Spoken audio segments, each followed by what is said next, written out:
बिस्मिल्लाहिर्रहमानिर्रहीम। मैं हूं डॉक्टर तैयब अजीज़। आप देख रहे हैं अजीज़ एग्री फार्म यूट्यूब चैनल। आज हम दो टॉपिक के ऊपर बात करेंगे जो कि बहुत ही इस वक्त अहम और बन चुके हैं। हर बंदा चौथा पांचवा जो ज़राअत से इंटरेस्टेड है वो सवाल कर रहा है कि 1692 को कब लगाएं, 1692 का सीड कहाँ से मिलेगा। ये मेन दो इशू बने हुए हैं। आज हम इन दो इशूज पर डिस्कस करेंगे जो मैंने हकायक पूरी अपनी रिसर्च करके हासिल किए हैं सीड के मुतलका, और इसकी लगाने की ड्यूरेशन जो है वो सही वक्त कौन सा है वो मैंने जो पर्सनली हकायक जो इकट्ठे किए हैं तो वो आपके सामने रखेंगे ताकि मैं आपको सही और अच्छी मालूमात फराहम करूं और आप इससे इस्तेफादा हासिल करें। तो हम सबसे पहले ये बात करना चाह रहे हैं कि आप देख रहे हैं कि मेरे सामने चंद सीड्स पड़े हैं। तो ये हम सिर्फ सैंपल के लिए लेके आए हैं। तो जो मुख्तलिफ जगह से इकट्ठे किए गए हैं, मुख्तलिफ दोस्तों से इकट्ठे किए गए हैं, मार्केट से इकट्ठे किए गए हैं, जो कि मार्केट में इस वक्त सीड बहुत ज़्यादा आम बिक रहा है। तो हम उनके ऊपर भी बात करेंगे, लेकिन सबसे पहले हम जाते हैं कि इसको कहाँ कब लगाया जाए। सबसे पहली बात तो यह है कि पंजाब में ये सीड पिछले साल ही पहुंचा और लगाया गया। मैंने ऐसे दोस्तों के प्लॉट्स विजिट किए बजाते खुद जाकर जिन्होंने 1692 काश्त किया हुआ था। तो मैंने अपनी आंखों से उसकी काश्त देखी, उनसे डिस्कस किए केस और ये तमाम मालूमात इकट्ठी की। सबसे पहले हमारे पंजाब में ये 23 मार्च को काश्त किया गया। 23 मार्च को पनीरी खेत में शिफ्ट की गई। कुछ दोस्तों ने 25 मार्च को, 27 मार्च को एक दो दोस्तों ने शिफ्ट की। तो ये जो 23 मार्च को पनीरी शिफ्ट की गई, ये 25 जून को कटाई हुई। यानी कि ये दुरानिया बनता है। इसके दौरान ना ही कोई बारिश हुई, मौसम इंतहाई सख्त रहा, गर्मी बहुत ज़्यादा रही। तकरीबन वो बता रहे थे कि टेम्परेचर 42 डिग्री के राउंड अबाउट रहा। लेकिन एंड पे जाके एक से दो बारिशें हुई ओनली। तो टेम्परेचर काफ़ी ज़्यादा रहने के बावजूद उनकी फसल बहुत अच्छी रही, उसमें कोई खस वगैरह का इशू नहीं आया, ना ही कोई और प्रॉब्लम्स सामने आए। खासकर हम इस वक्त डिस्कस कर रहे हैं जो केस वो है टेम्परेचर का, कि ये किस टेम्परेचर पे लगाई जा सकती है, ये गर्मी बर्दाश्त कर सकती है या नहीं कर सकती। उसके बाद 20 अगस्त को लगाई गई। 20 अगस्त को लगाई गई, उसकी भी अच्छी पैदावार आई, उसमें भी टेम्परेचर बर्दाश्त करने की सलाहियत देखी गई। फिर उसके बाद तीसरी फसल फिर एक और लगाई गई, वो 1 मई को काश्त की गई, जो कि 20 जुलाई को कटाई की गई। ये तकरीबन दुरानिया जो नोट कर रहे हैं हम, ये तकरीबन 80 दिन से लेकर 90 दिन के राउंड अबाउट है। इससे ज्यादा एक तो दो नतीजे अखज हुए। एक तो ये नतीजा अखज हुआ कि इसमें गर्मी बर्दाश्त करने की सलाहियत जो है ना वो 1509 से बहुत बेहतर है। 1509 को हम जब लगाते हैं, अर्ली लगा लें या उस वक्त गर्मी ज्यादा पड़ जाए तो उसमें खस हो जाती है, पोलिनेशन का अमल जो है ना वो नहीं होता सही, तो पैदावार अच्छी नहीं मिलती। तो ये लोगों ने क्यों लगाया, ये तमाम दोस्तों ने जहाँ पे पंजाब में लगाया गया, पंजाब के मुख्तलिफ शहरों में ये लोगों ने क्यों लगाया, इस लगाने की वजह यह थी कि उन्होंने सीड हासिल करना उनका मतलब था और इसका टाइम ड्यूरेशन नोट करना मकसद नहीं था। असल वो सीड हासिल करना चाह रहे थे, लेकिन सीड हासिल करने के साथ साथ ये तजर्बा हासिल हुआ कि ये बहुत अच्छी फसल है, बहुत अच्छा टेम्परेचर जो है हाई ग्रेड टेम्परेचर है उसको बर्दाश्त करने की सलाहियत रखती है। और इसकी 3 काश्तें हुई।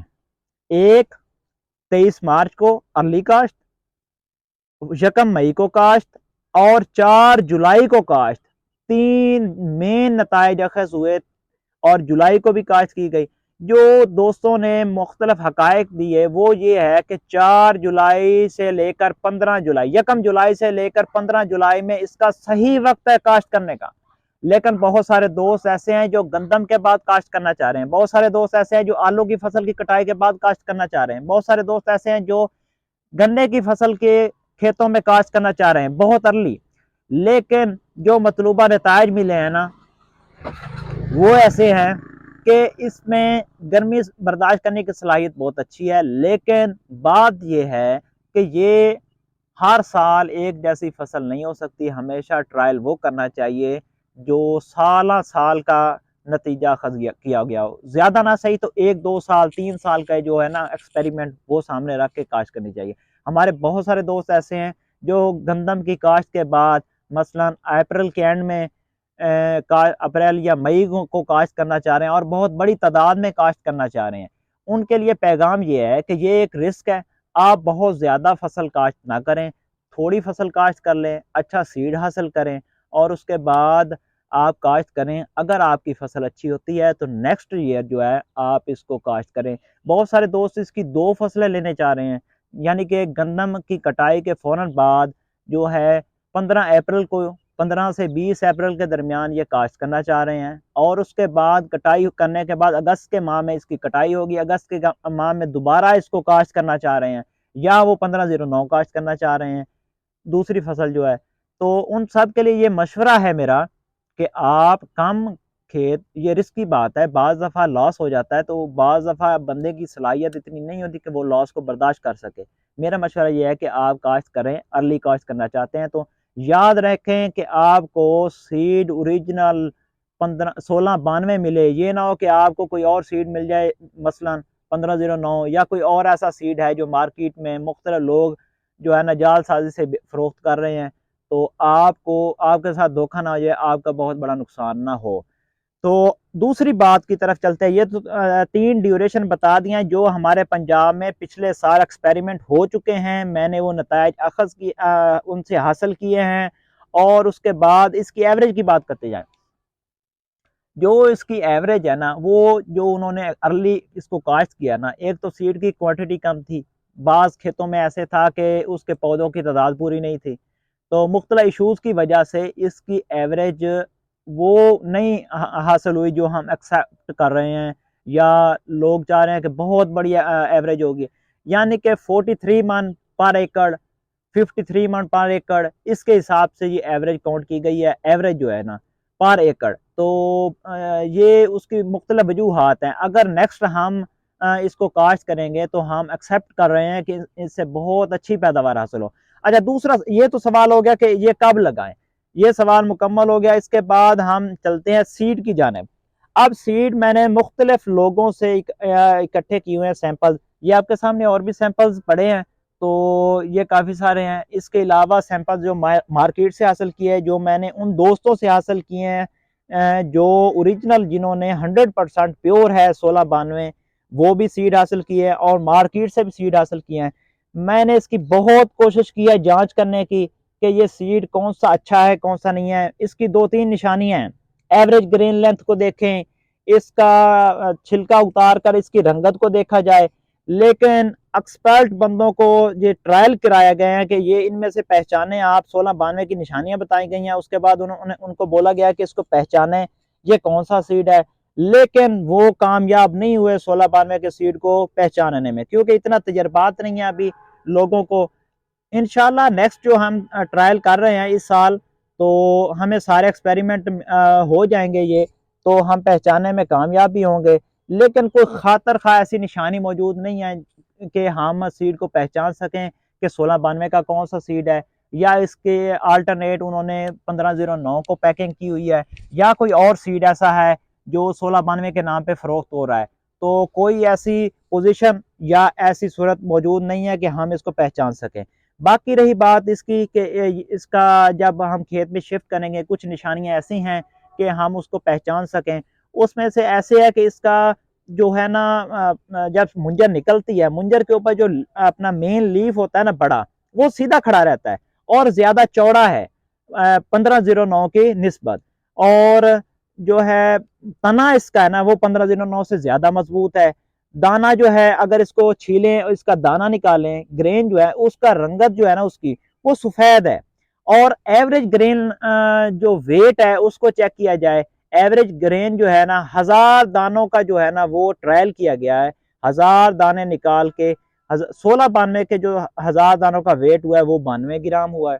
तो 1000 दाने 1509 का जो एवरेज निकाली गई है, वेट किया गया है, वो तकरीबन 30 ग्राम जो है ना वो उसका वेट हुआ है। यानी कि इसकी जो औसत चावल हासिल करने की मिकदार है ना, वो वेट जो है ना वो ज़्यादा है।